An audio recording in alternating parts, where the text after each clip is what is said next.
soir du 24 octobre, l'association de promotion du champagne CAPC fête le Champagne Day. Donc c'est la journée mondiale du champagne. Le principe est relativement simple. On partage une flûte de champagne et une photo en famille ou entre amis. C'est ce qu'on a prévu ici ce soir. Et on la met sur les réseaux sociaux. Et à partir de là, quand tout le monde le fait le même jour, ça fait un apéritif mondial géant au champagne. Donc on a même le chanteur Bono qui nous a envoyé sa photo. 3 millions de participants, si chacun prend une flûte ce soir, ça fera déjà un certain nombre de bouteilles en moins. Et pour la première fois, le Champagne Day s'est invité à Troyes. Sur les quais, le grand public ne s'est pas fait prier pour y participer. C'est de la bombe. C'est de la bombe, bébé.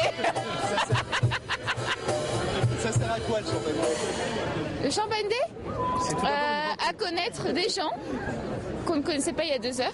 C'est un moment de rassemblement entre amis ou entre collègues qui met en valeur notre territoire.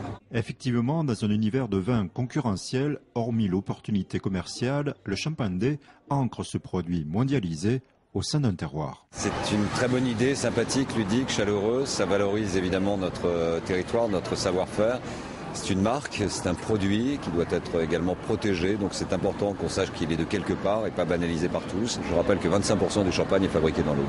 Un rappel qui a rassemblé immédiatement Office de tourisme, Ville de Troyes, acteurs culturels comme la Maison du Boulanger et bien sûr vignerons qui ne souhaitaient pas que le concept échappe aux Champenois. Champagne Day n'est pas né en Champagne. Il est né de l'idée d'un vigneron de Napa Valley en Californie. Et bizarrement, les Champenois étaient absents de cet événement mondial. Il est important que la profession soit présente. Quand on en a parlé à la ville, ils nous ont dit relativement naturellement, écoutez, oui, venez. Et pour une fois, c'est le vignoble qui vient en ville, puisque tous les autres événements de CAPC, c'est en général le public qui descend dans le vignoble. La route du Champagne, la Saint-Vincent, on déplace les gens. Et là, pour le Champagne Day, pas loin de la fin d'année, c'est les vignerons qui montent en ville, c'est sympa. Un concept sympa, le Champagne Day ajoute de la modernité à un produit de terroir en l'associant aux selfies et réseaux sociaux sans dénaturer son esprit de fête.